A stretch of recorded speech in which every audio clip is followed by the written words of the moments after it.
Assalamualaikum warahmatullahi wabarakatuh. Sahabat Motivatras, jumpa kembali di channel kebanggaan kita semua, Gunanto Motivatras. Kali ini saya akan sharing sedikit agak berbeda dari biasanya, ya, masih terkait dengan komunikasi, ya, masih terkait dengan komunikasi, yaitu kiat bagaimana seseorang menghadapi kegugupan. Nah, sahabat Motivatras, saya kira semua orang pasti pengen bicara dengan percaya diri, kemudian bisa mengimbangi pembicaraan orang lain, kemudian juga jago komunikasi di hadapan orang, mampu menyampaikan ide dan pesan dengan mudah, begitu ya. Saya kira ini perlu latihan, tapi tidak semuanya orang berjalan dengan baik karena tergantung keterampilan masing-masing, ya. Kemudian kecerdasan komunikasinya juga berpengaruh, kemudian jam terbangnya tampil di hadapan umum juga menjadi salah satu indikator kesuksesan. Nah, bagi sahabat yang suka mengalami gugup pada saat berbicara kepada orang lain, saya punya sedikit resep yang mungkin bisa membantu. Yang pertama adalah kita petakan persiapan sebelum kita tampil. Yang pertama yang perlu dilakukan adalah persiapan dari sisi materi. Saya kira semua orang sudah sepakat, ya, bahwa kita mau tampil itu materi harus dikuasai terlebih dahulu. Nah, cara mekanisme menguasai materi itu bebas, dihafal seluruhnya, dihafal sebagian, dihafal kata kuncinya atau apa, itu terserah. Kemudian setelah itu kita tuangkan dalam bentuk coret-coretan sedikit, coret-coretan kecil, kemudian dalam bentuk presentasi, PowerPoint, begitu ya. Saya kira ini menjadi salah satu gaya yang bisa kita pilih. Nah, setelah kita yakin materi itu kita kuasai, maka langkah kedua masih dalam persiapan kegiatan sebelum hari H, yaitu pastikan kita mengenal siapa audien kita, ya, siapa orang yang akan menjadi pendengar kita. Semakin banyak kita tahu siapa audien kita, latar belakang mereka, kemudian kebiasaan mereka, activity mereka di mana, itu akan semakin kita menambah percaya diri. Termasuk di dalamnya kita tahu berapa jumlah audien yang akan kita hadapi. Semakin banyak audien yang kita hadapi, maka semakin banyak persiapan yang kita lakukan, ya.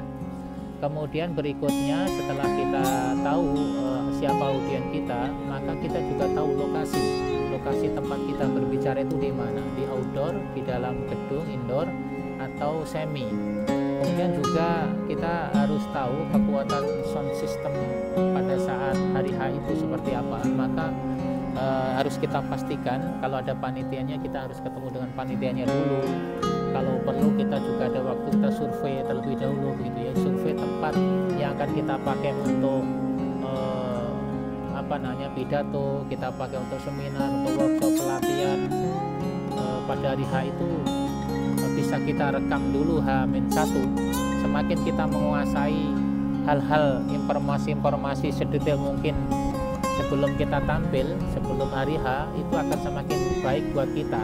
Kita semakin percaya diri, kita tahu layout panggung atau tempat itu sudah kita kuasai terlebih dahulu. Kemudian resep berikutnya adalah pada hari H usahakan kita datang lebih awal, begitu ya, maksudnya lebih pagi boleh, lebih awal intinya. Kemudian yang kita lakukan adalah persiapan tentang device kita, persiapan tentang bahan atau alat, kemudian kita meletakkan device kita, laptop kita, screen-nya di mana, begitu ya. Kemudian kita mengambil angle-nya untuk kita posisi berdirinya di mana, begitu, itu menarik sekali. Nah, pada saat tampil pertama kali dilakukan sebelum berdiri dipanggil untuk maju ke depan, maka performan kita dari sisi seragamnya, pakaian kita, tampilan kita dari sisi fisik harus bagus, ya, harus bagus, rambutnya disisir dengan rapi, kemudian wajah kita sudah fresh, kemudian tidak ada kotoran di wajah kita. Kalau terbiasa membersihkan muka terlebih dahulu juga boleh, sikat gigi juga boleh ya. Kita pastikan tidak ada sesuatu sekecil apapun yang mengganjal, begitu ya. Kemudian pada saat tampil, wajah kita harus menunjukkan banyak senyum ya, banyak senyum kepada audien. Tidak boleh menunjukkan cemberut, takut, khawatir, nervous dan sebagainya, itu tidak boleh ditunjukkan, itu harus dibuang jauh-jauh. Kemudian pertama kali tampil di hadapan audien, maka saran saya adalah segera cairkan suasana ya. Kuncinya adalah ice breaking, maka kuasai juga ilmu dan keterampilan ice breaking itu. Kemudian tampilkan kepada peserta, pilih ice breaking yang membuat mereka semangat. Kita semangat, mereka juga semangat. Nah, setelah itu dapat, sudah hangat, sudah menarik, kemudian audiennya juga sudah terlibat dalam aktivitas kita, baru kita mulai materi itu. Kemudian usahakan jangan duduk, jangan berdiri di satu tempat ya. Kalau bisa kuasai panggung, jalanlah ke kiri ke kanan, dekati audien, kemudian kadang-kadang berbicara dari tengah, kemudian lakukan bonding, kemudian kadang-kadang minta pendapat peserta, baik yang di depan, di tengah atau di belakang, begitu ya. Seakan-akan peserta itu merasakan bahwa kita hadir di seluruh sisi ruangan, gitu ya. Nah, resep yang terakhir bagi saya yang sudah saya lakukan adalah yang paling utama adalah jangan sampai di hati kita, di perasaan kita tuh merasa bahwa ucapan kita ini jangan-jangan nanti salah, kemudian konsep kita jangan-jangan salah, kemudian audien kita itu jauh lebih menguasai dari materi ini, gitu ya. Itu jangan sampai ada, walaupun dalam kenyataannya mungkin di antara audien kita itu ada yang lebih menguasai dari kita, tapi itu tidak perlu kita pikirkan. Semakin kita memikirkan, semakin dalam kita memperhatikan mereka, konsentrasi kita semakin buyar. Kita jadi tidak bagus, nggak konsentrasi.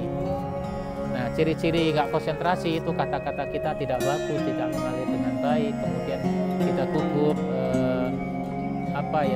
ingatan-ingatan terhadap kata kunci itu hilang, begitu ya. Itu luar biasa. Nah, kalau sudah muncul seperti itu, maka segera stop, lakukan ice breaking, kemudian izin untuk kembali ke tempat duduk sebentar, kemudian minum air putih yang disiapkan oleh panitia, atau paling tidak membawa minuman sendiri, begitu. Nah, ini kunci-kunci rahasia ini mungkin sederhana, kemudian menurut saya ringan dan mudah untuk dilakukan.